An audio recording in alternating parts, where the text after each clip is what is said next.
Welcome to Montreal Rocks. Very excited. We have Tony Almonte in studio with us today. And you might know him as Tony Montreal. Nice to have you finally on the show. Thank you for having me. Thank you for having me. We were just talking right before this about how Tony got his name.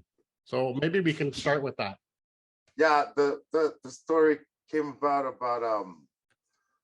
maybe about 12 years ago or so, when the boys had called me one late night, I believe after a night of partying, and had made the connection that my last name Almonte is a kind of like an anagram for Montreal. If you add an R, like I'm basically an R away from Montreal, and the boys had figured that out, and they've been calling me Tony Montreal ever since.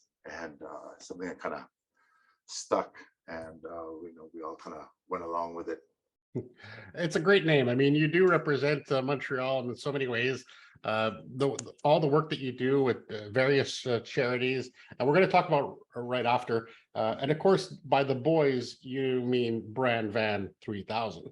Yes, I'm talking about James. I'm talking about Nick.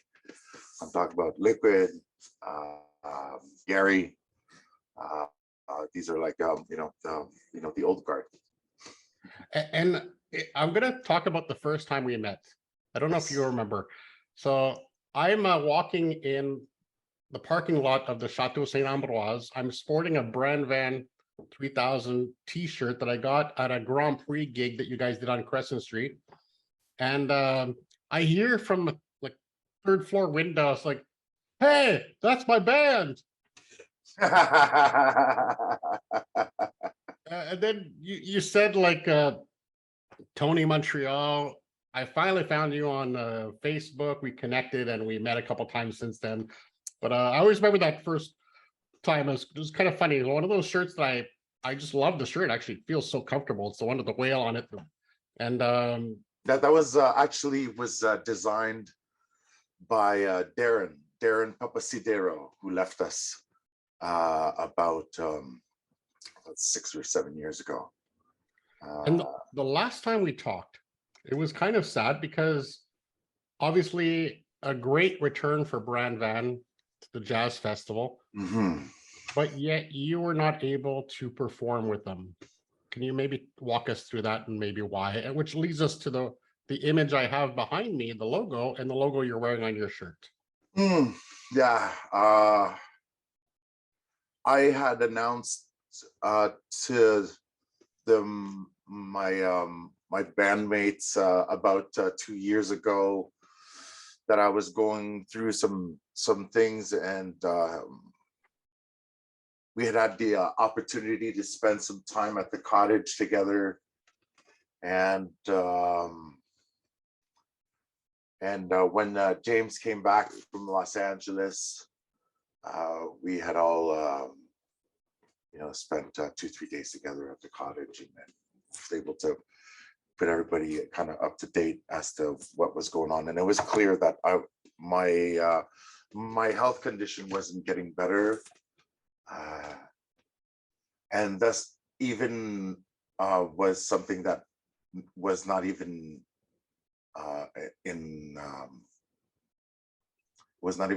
performing is not even an option for me. I'm just not playing. So but supporting, being there in a supportive role, was also a gamble, because I wasn't even sure I was going to make it. Now there's a show this weekend. There's actually closing 2 back-to-back performances at Club Soda this weekend. This coming for the weekend. I'm not even sure if I'm gonna make it. So yeah, Friday and Saturday at the Studio TD. Yes, and told the I just got a bunch of tickets, and just got a bunch of friends ready. I'm just getting ready to just send a bunch of friends over there to support Pop Montreal and the band. I'm hoping that I'll be able to make it there. Now, I don't truly understand. And the reason why we're talking about this is because of Lyme disease. And Lyme disease is something that is so devastating, but yet almost invisible. Um, and the problem, I believe, is that for many, many years, it was invisible. Doctors just would not even look for that. And it was kind of unknown, and it really affected the lives of so many people. I mean, you just posted on your Facebook page the tragic news of the daughter of the CEO that just took her own life because of the effects of Lyme disease on her. I mean, yeah, absolutely. It's a very, very, very tragic news. She was recently diagnosed, and she was having the hardest time for the past couple of years, getting medical attention, and the distress of dealing with this brutal viral attack. This is very, very Lyme disease is no joke. I'm still very emotional about this young lady. This is the fifth suicide on Quebec soil the last 2 years. Wow. These are really shaking the Lymer community at the core, and we're really hoping that her family. I'm really sending my deepest, most profound sentiment of Condolences, right? condolences. Thank you. And I'm affected neurologically. Sometimes I will stutter. Yeah. It's all a part of it. I appreciate the bravery of coming on camera and being recorded. I think the first time I really understood about Lyme disease is watching some documentary, and they're talking with Catherine Hanna of Bikini Kill, and her husband, one of the Beastie Boys, was filming her, and she looked drunk. She looked like she was incapacitated, and she said, "No, film me." And that was at her worst, and it was just the effects of the disease. She did not drink alcohol, but she was slurring. She was basically had no balance. It debilitated her to the point where she couldn't do anything at that time. I don't know how long it lasted, and it really opened my eyes to how something so small as the bite from a tick that is somewhat preventable with precaution could have such devastating effects on people's lives. We had Avril Lavigne also, I believe. Justin Bieber, Shania Twain. Yeah. There's like some really heavy Canadian talent are affected by Lyme disease. So tell us, first of all, let's talk about prevention. What are some of the things that people can do, and when is it maybe the season where you should be extra careful for this in the Quebec region? Well, we're right into it right now. Yeah, I'm going to Chalet this weekend, so I'm going to make sure first off, what's important is when you go out in the woods, you want to be for one, sticking to the trails, avoiding areas where deers frequent, because in the tall grass there could be ticks out there, and I would strongly advise everyone to wear their pants inside their socks. So once you put your and wear like a good denim pants as well, because ticks won't go through it. Nice tight woven fabric. So what you would do is I would encourage anyone to wear a good boot, wear your socks over your jeans or your pants, wear light colored socks. So if ever you do have a tick on it, you'll be able to see it, you'll be able to spot it. In terms of clothing for your upper body, to wear layers, tuck your shirt inside your jeans, tuck your t-shirt underneath, just to make sure that it doesn't get at your waistline, because they'll crawl up there. You want to make sure to wear a hoodie, perhaps a light colored beige or a gray or a hoodie. That would help you as well see if you do have ticks on you, because ticks have many different stages, and the tick is another thing. When we stick to prevention, you want to be using something to protect your neck, maybe like a hoodie. I would also suggest that you spray some insect repellent with a little bit of DEET in it. 10% of DEET is enough. Then again, if you do have a pet, there's a product that is called Atlantic, and it's it hails out of Eastern Canada, out of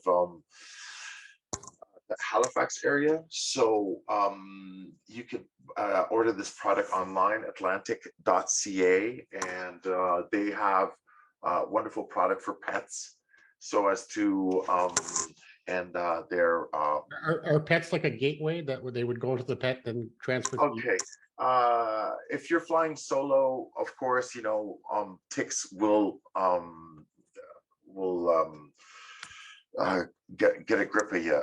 It's if you have a cat or a dog that kind of like roams around the nature, your camping site, your cottage, that's also a vector. So you want to be inspecting your pets, and you want to make sure that you inspect them thoroughly with a comb. And should you find a tick, there is a tool that you can get at any good pharmacy, at any pharmacies for say, and there's a tick removal kit, which kind of looks like a hammer that has the two hooks, where you kind of take it out like a nail, like you would a nail in the 2x4. Mhm.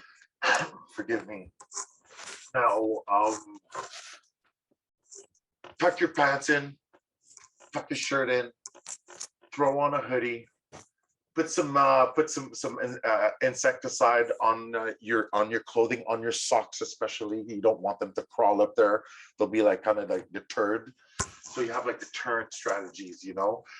Once you're at home, Randall, I strongly suggest that once you're at the cottage, you get to the door, you to remove your clothes at the door. And this is kind of like resonating some tactics of like the last 2 years, right? You remove your clothes at the door, you inspect it. What you could do is immediately take the clothes that you were outside with, throw it in the dryer for 10 minutes at maximum. It will kill any bug that sticks to your, so no chances of ticks going inside your cottage and hitting you up.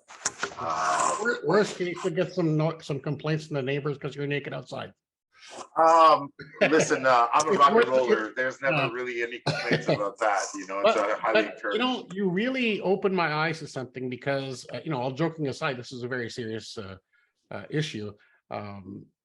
But I was always aware of the pants, the socks. Yes. Never I'm knew. happy about that. I'm happy about that one. Never knew anything above the belt. I was not aware of that, because I thought, unless the grass is really high, but that opens my eyes to something.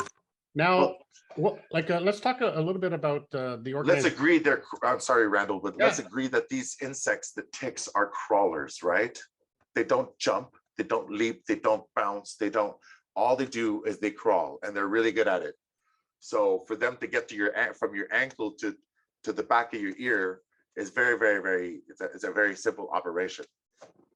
That's all. I have to admit, I sometimes come back after a walk and I look at my legs, and just to see if anything is there, just a little visual inspection.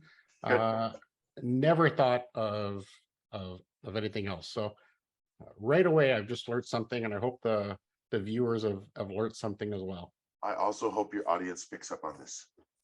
Now, when it comes to the organization, right now you work with Verlin. I am founder and spokesperson for virelim.org, which is a grassroots initiative. And we are running campaigns all through the year. We just got out of our summer campaign, and now we're heading into another phase, which is actually taking a little more time than I expected, since I've been spending much time resting and recouping. So I'm driving this the best I can. The website is up. I'm of course, everybody is welcome to go to virelim.org, register. We also have a hoodie. We have a really groovy hoodie that has let me just stand up, show you all the weight I've lost in the last since I've been taking these meds.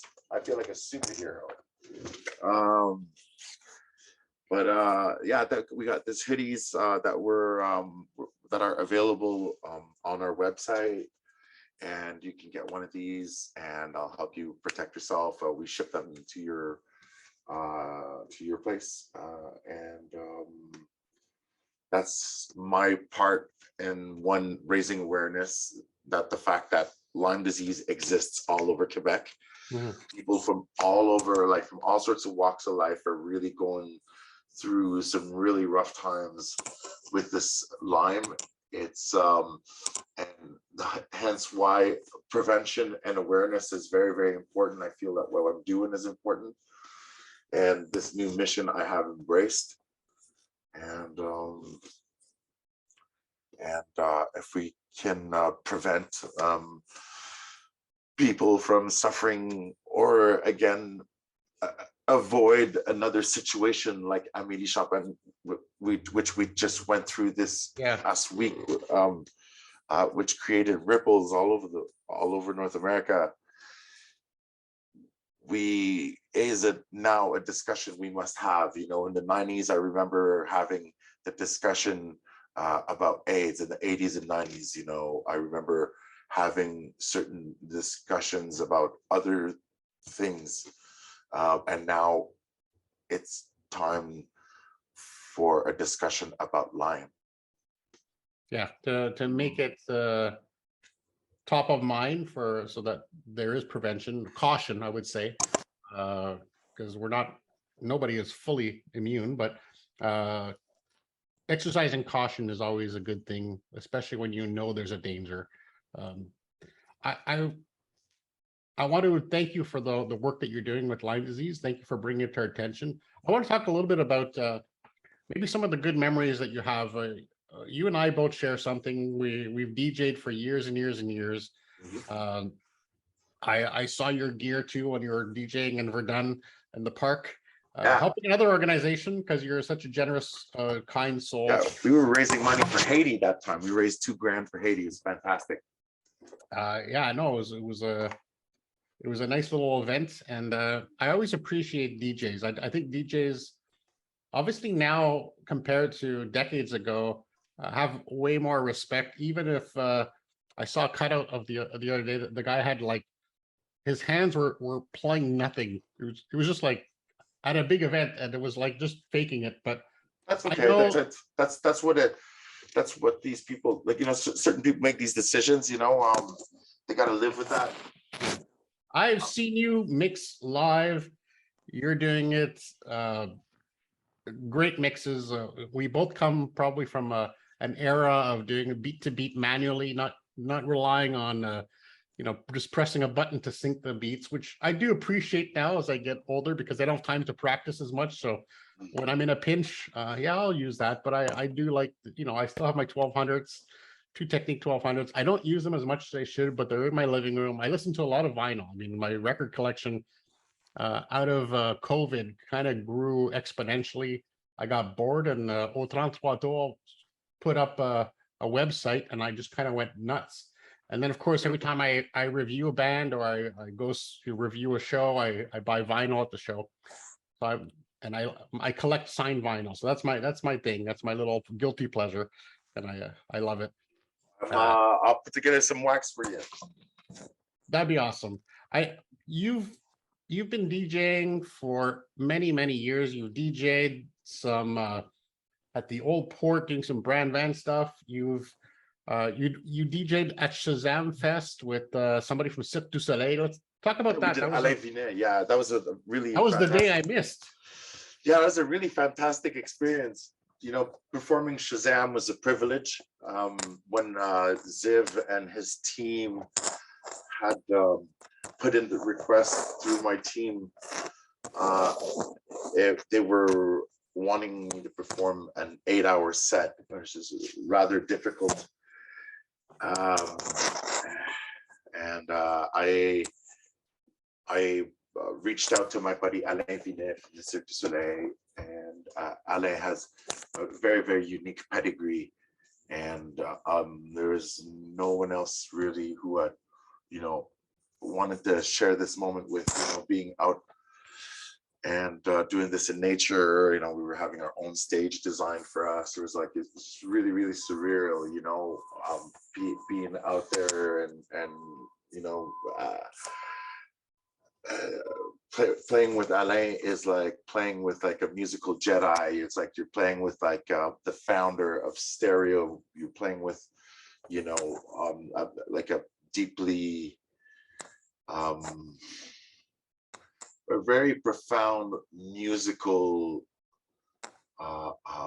archivist, you know, like probably one of the most prolific musical archivists of the city, you know, like aside from guys like Robert Minet but Alain is like definitely up there, and the experience of performing with Alain was one of like a mutual love and respect, and is also one that I felt I wasn't very I felt very very one with the idea that Alain was there and supporting a brotherly role, and that's another feeling than just being booked with someone. It's a collab. It's a collaboration, not an upstate. Well, absolutely, and we're both like on the same level, and we're here like exchanging and jabbing tracks, you know, along with the set. You know, I think was that part when we got to the back-to-back, him and I, you know, which was really what to me reminds me a little bit about jazz. It's about that experimenting and kind of jamming, and in a way you can do that. I've DJ'd with another DJ and we've done that back to back. Mostly I would do, you know, 10-15 songs, then we swap 10-15 songs, and we had different styles, but we played a lot of parties together, my buddy Sylvain Giroux and I. And shout out to Sylvain. He's back into vinyl. I actually have some Depeche Mode vinyl that I have waiting for him next time he visits, because that's where we started with. We went to a party. Don't tell my parents, but I snuck out. But I got caught, so they know. I snuck out, went to a party. I wasn't supposed to, and I heard for the first time Depeche Mode, "People Are People," and it blew my mind because I was an FM rock kind of guy. From my uncle, taught me all that stuff, and then I heard this music and I go, whoa, like this is completely different from anything I've ever heard. I remember from that day, I'm going to be a DJ. And I took this incredible stupid loan from, you know, those one of those loan places where they charge you like 30% interest or something. Yeah. I bought 2 old Technique SL something, 202s or something, I don't remember what it was, with a small mixer and 2 big speakers, and I started my DJ career. And I started doing parties. I would just practice. And I find that we've come to a point now where DJs are musicians. I mean, they create their own music, they create their own beats, or they buy beats and they add to the music. But there's a different type of DJ, which is what I was, because I don't really do it as much anymore. But I curate an experience. I think that's something that you do. What you do today. I mean, like you've curated this event, you know, as you do like for many years, and I think that's why it's so groovy when I see you and your wife at the events, and And I'm like, all right, this is what's happening. He's mining that mediascape that you're creating, and it's beautiful. I'm so happy to be part of this. Well, it's funny because I take mixing to another level. I no longer maybe touch the vinyl, but I touch people's lives in a way that I try to mix people together. So I was talking to a Montreal artist that just dropped by, gave me her new album, which is amazing. I listened to it last night as I was making supper. Mm. Geneviève Racette. Okay. She played with she has a great song with Dallas Green, by the way, which is an interesting collab. I love that song. And I was thinking of another artist that I interviewed in Vancouver. And I said, you know what? I think you two would get along, because here's one artist in Vancouver that would like to break in the East. And here's an artist in the East that'd probably like to break in the West. So put them together, let them collaborate. That to me is mixing as well. It's That's about jazz. Yeah. So And that's also rock and roll, it's Zappa, it's everything, it's music. So I've heard you mix. You're creating an experience. You're very good at the technical aspect. I was kind of jealous. Like I said, I'm kind of out of the game now. Back in the day, it was a little bit different. We'd actually play the whole song. That's not maybe so much a trend anymore, but I'm always long form. That's why I like to have these long discussions. Same here. I like the long form as well. I was never really into the mashup. I was never in nobody's in a hurry to be stressed behind the decks. Like we all handle whatever we can at our capacity in the moment, and music and songs is why I'm in this. So I will tend to to let things play out and hopefully be able to tell a story as I deploy the mix. But I'm never in a hurry to cut things up. As we conclude with just letting the recovery process tell its story, what are you doing to fight this disease? Just to kind of put a bow around this. I'm doing a variety of things. First off, I've taken all appointments, all hard deadlines and timelines is not a thing in my life anymore. I might be there, I might make it, but nothing is really more sure than me breathing tomorrow. And I'm working all with that in mind and keeping as stress on my shoulders as possible. Lots of rest, lots of hydration, antibiotics. Right now I'm taking 3 antibiotics simultaneously, which is kind of like not quite the way you do things, but it's important to fight such a viral affectation. That's an attack. And an attack. So you have to attack with an attack. It's here's what it is, Randall. I'm not attacking it. The meds are doing that. I'm harmonizing with my means. I'm basically just like a drummer would his drum set. The foot is handling the low end stuff. We got the hands chopping the wood up in the the mid high range, and everything is happening like it's all kind of like this harmony of means that are working simultaneously, and that kind of creates the strategy. But my strategy is not to fight with it, it's to dance with it, it's to fuck with it. I mean, not like with it like fight with it, I mean like with it, like be with it, and be like harmonized. I was a soldier once, but now I'm an artist. And artists, we harmonize, and I think that's the best way that I found for me, is not to fight this, is to harmonize with it, is to be with it, when it's hard with me, and you know, I go to my mantra that it's only like that for the time being, and this is what it is right now. I think that's wise advice, because if you're fighting something and you can't win, that would get discouraging to the point of maybe wanting to end it, like we've seen so tragically. But when you dance with it and you try to harmonize, it helps you cope for that day.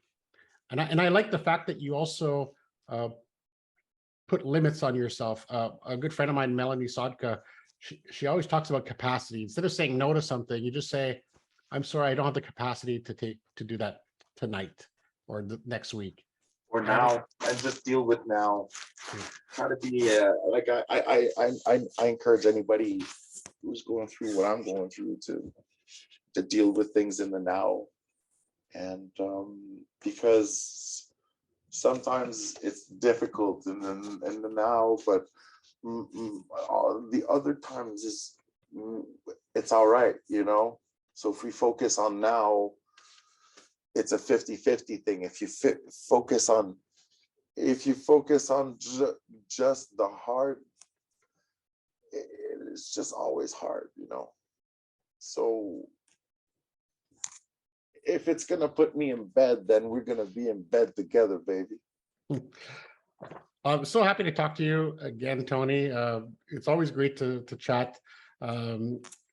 Maybe people will see you at Bran Van, maybe they won't. The important thing is we stand behind you. Thank you for clarifying a few things. You've given us some things to think about, some ways to prevent Lyme disease, and we look forward to your recovery, to seeing you back on stage one day, and maybe us hanging out at the lab. I sure hope so, and sooner than later. All right, Tony. Thank Catch you, you on the Randall. flip side. Thank you, Montreal Rocks.